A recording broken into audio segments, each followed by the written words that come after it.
Anime is becoming junk food. That is a very interesting quote from Goro Taniguchi. Yes, during a university lecture, Goro Taniguchi had a lot of really choice comments about the anime industry as a whole. A lot of it had to kind of center around what he sort of sees as the failings of the anime industry, including things like directorial oversight, the increased amount of single-core anime that just kind of breaks down this informal training process for a lot of people. A lot of very interesting insights in the industry. And yes, coming from Goro Taniguchi, for those who don't know, it's sort of words that people want to take note of. And hopefully it doesn't just kind of result in old man yelling at clouds, but, some people sort of taking heart what he's saying and hopefully seek some change, which, let's be honest, it never does. It's the unfortunate thing. But yes, for those who don't know who he is, let's go down to here. Yeah, there's a little thing known as Code Geass. A series known as Code Geass. It's kind of a big deal. So again, this is somebody that has sort of made his achievement in anime. He also here recently did the directorial work for One Piece film, a lot of other really great titles that I absolutely love. Maria the Virgin Witch is a personal favorite of mine. But yes, whenever he makes comments, people take note. And again, for him to speak to university, hopefully a lot of what his comments will sort of lead to change in the future, but we'll see. But let's actually get into what he said. Thankfully, over here at Anime Corner, they did kind of a breakdown of this article because, unfortunately, there's a little thing here that I can't get past, but it is what it is.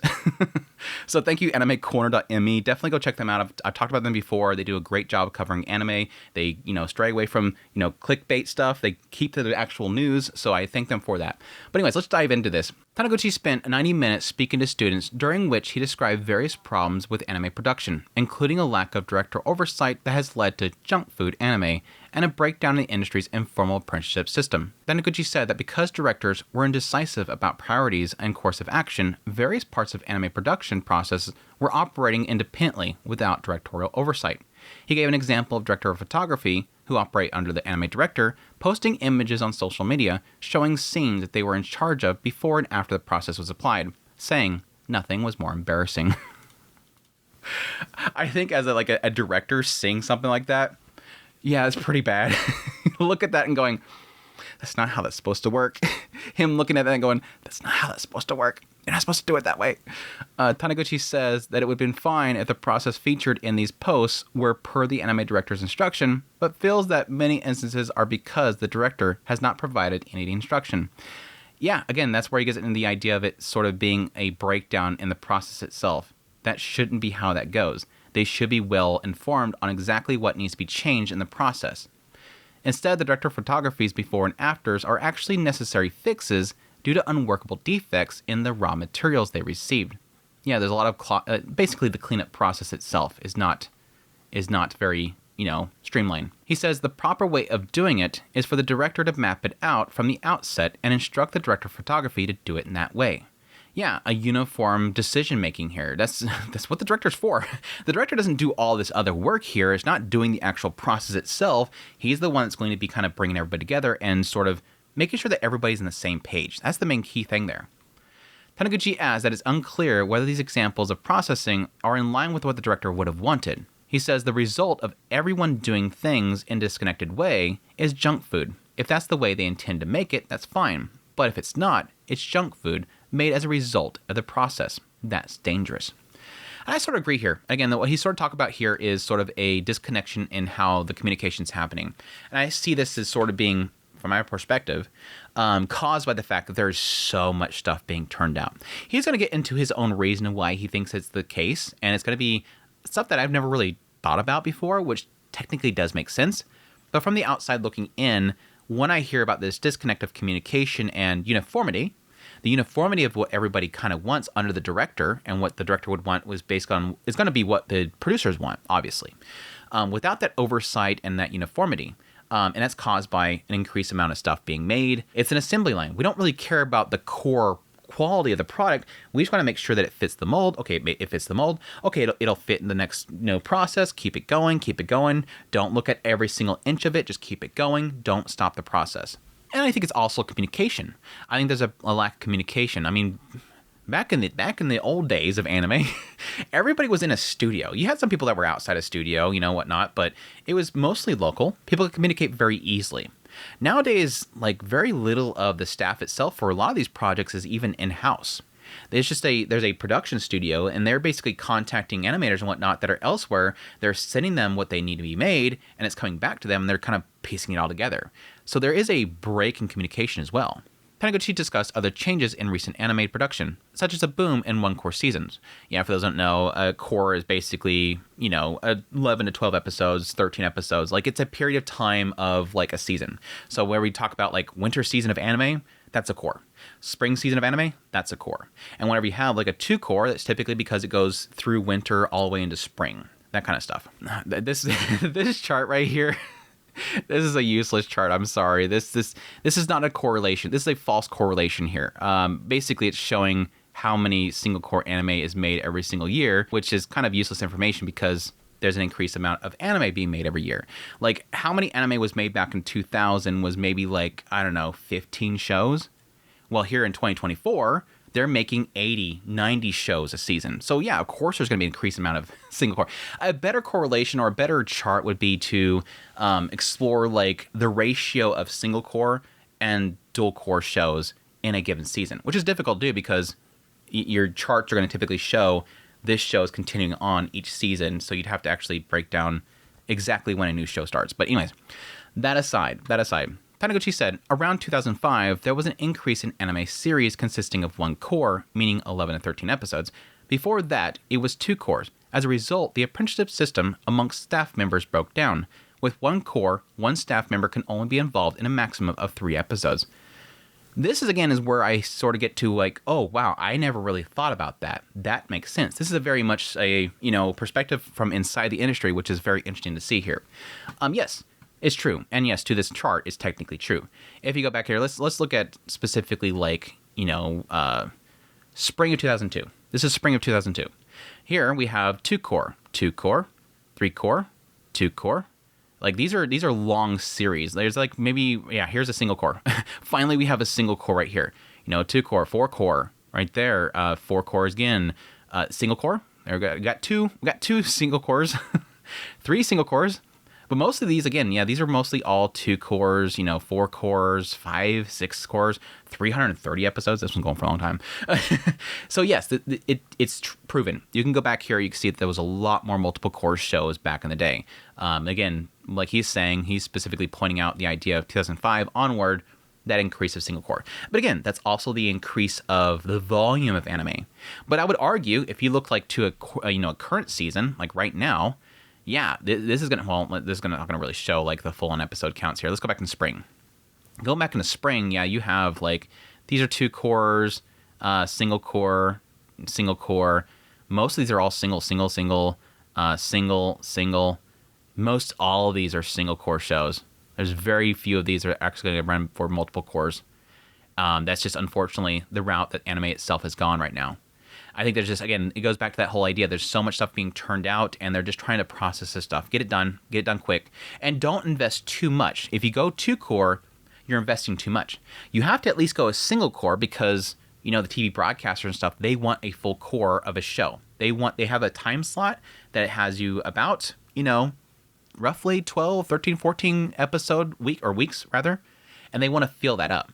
So you have to at least have a single core of your show. But to go 2 cores, that's too much of an investment. If the show bombs or doesn't get enough kickback, you don't have to sit there and produce it for 2 whole cores. But going back to his point here, this is interesting to see the idea of, because they're only doing a single core, their apprenticeship system is kind of breaking down. What he means here is that, of course, when they go to produce an actual anime, they have to bring in staffers. And when they bring in those staffers, they're not having all the staffers work on every single episode. That's not going to happen. That would be way too many chefs in the room at the same time. So what you do is you basically take a bunch of animators, a bunch of animation directors, some episode directors too, and you assign each of these individuals to a certain amount of points in an episode and a certain amount of episodes. So you'll say, hey, Billy over here, you're going to work on these cuts in episode 3. And that's what they're going to work on for like several months or so, depending on what the project itself is and the involvement of it. So what they're talking about here is because they're only typically working, a single core, They're going to be calling up these people and saying, hey, can you work on this project? Yeah, sure. Okay, let's get you hooked up here. Let's get you involved. All right, let's get in here. All right, this is what we're doing. This is what we're going to be producing. Here's what you're going to work on here. And by the time they finally get settled into the project and get a sense of what, the character designer wants, the overall directing with the styling and art style that they want, they're done. It's over. Now, granted, to his point here, he's saying there's an increase of single cores, which would imply that if it's multiple cores, they would only get maybe double the amount of time to work with it. But it's still, that's enough time to get settled in, get a sense of what they want, and hone their skills. He's seeing that there's like such a quick time that people are spending on these projects that they're not given enough time to really kind of, again, build talent. I see this being kind of truthful in a way. Now, the cross argument there is that there's so much shows coming out, there's plenty of opportunities to train. But again, you're not going to be under the same people. If you look at a lot of these projects, unless it's with a specific studio, they're just kind of scattershot. Like so many projects out there, so many directors, you're not going to work with the same people every single time in a lot of cases. He says 3 episodes aren't enough to learn anything. The training system falls apart. This problem still hasn't been dealt with properly. If there are any companies that have managed to do so, it's major studios that produce long-running series for children. Specifically, I'd say companies like Toei Animation, TMS Entertainment, and Shin Animation. And I kind of agree with him here, because with a lot of these projects, they're going to probably have the same people working on it, the same staffers. So even if it is sort of like this sporadic, scattershot, they're typically going to be working with the same people. A lot of these studios are going to probably have the same individuals directing a lot of the works. And again, it's going to be basically a system. Atsushi Ohara, Asahi Shimbun's reporter, who attended the event, interpreted the problem Taniguchi described here as studio setups where episode directors rotate under the supervision of main directors. Shorter seasons means fewer chances for those episode directors to receive feedbacks from the main directors. Ohara also interpreted Taniguchi's use of junk food as something stimulating but lacking individuality and coherence. And here's the core of what I really want to talk about. Sorry for the last 10 minutes or so of me yapping here, but this is the part that I think I found most interesting in this entire discussion. Again, this is an interpretation here. Keep that in mind. And even the article writer here says their own interpretation. They say it may be to reference to how various parts of production, like the director of photography processing, look good when considered alone. But if they aren't unified under an intended vision, representing multiple good things smushed together is ultimately forming an imperfect end project. I think that's a really good way of looking at it. And if that's what he's talking about, I hope that kind of comes across to the people that he's talking to, because I think that's a very important thing to distinguish here. I've talked about this personally several times before. And if this is what he's talking about, I think this is something that should be fixed, because I think overall we're losing an individuality in anime itself. Here recently, I made a comment about a particular show looking kind of generic with its style. And people were like, one person commented saying, wait, you think this is generic? It wasn't me saying that the overall look of it and the aesthetic of it was generic. It's just a generic styling, which is something that anime in a lot of cases does. You'll see, for example, and it's a very easy example, the Kirito face, the Kirito hairstyle, the generic isekai character. Why do they do that? Well, yes, a lot of the creators of those properties are doing that because they want something recognizable. They want a Kirito-looking character that people will see on the cover and go, I'm familiar with that look. It's a generic familiarity that people are drawn to. But when it comes to anime, you'll see that a lot of shows, despite the fact that the source material has a really cool design to it, when it gets converted to anime, they often kind of dumb it down to look very generic. Why do they do that? Because it takes very little oversight. It's familiar. The people working on the project don't really need to have an understanding of what to do with that art style. They see it, they go, oh, I've done that before. Oh, I've drawn that before. You don't have to worry about it keeping consistent because they're used to it. It just looks very generic. It's a very generic style.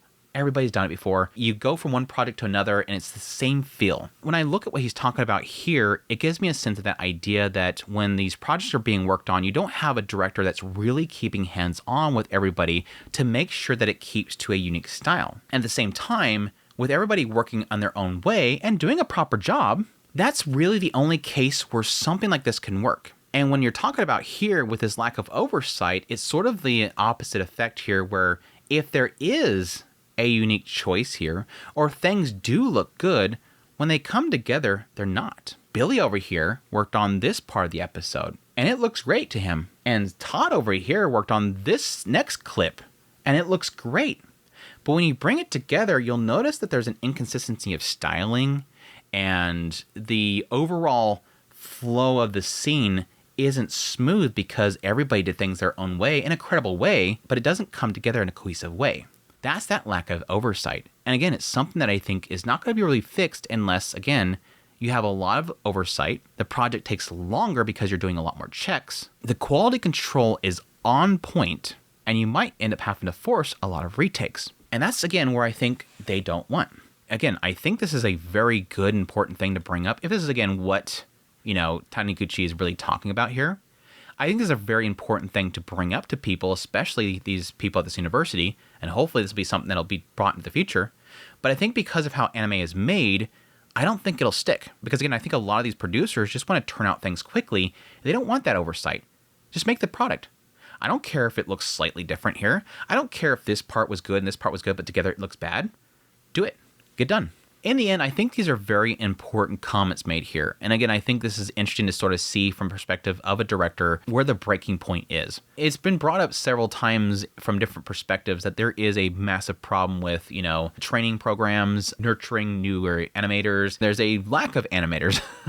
There's a lack of animators and there's a decline in animators. Talent's getting more and more difficult for them to find. And unless they nurture the talent properly, giving them enough time to work on these projects, you're going to see this breakdown happen within the industry. Either way, though, I found this to be very interesting. And again, I want to give my comments on it. Again, Taniguchi has been in the industry for a long time. He's a very talented man. I hope that, again, this whole thing doesn't turn into a old man yells at the cloud situation, that some of this stuff does get picked up by these individuals and brought into the industry, but I doubt it. Like, with all these situations where somebody says something like, oh, yeah, that totally makes sense. I wish that changes. Nothing ever really changes, but maybe somewhere in some studio things change, because I think there is a lot of studios out there that still have like their own in-studio talent that they do nurture and they take care of. Kyoto Animation's like always been a prime example of that, bringing in talent, train them in their style and everything, keeping everything very beautifully consistent in their projects, and turning out things that are very unique in their own way. But I think for the majority of the studios, they just want to hire somebody, make the cut, get the money. And that's the unfortunate thing. Anyways, that's my thoughts on that interview. Hope you guys enjoyed this video as always. Hope you found it informative. If you did, hit the like button down below. Until next time, take care.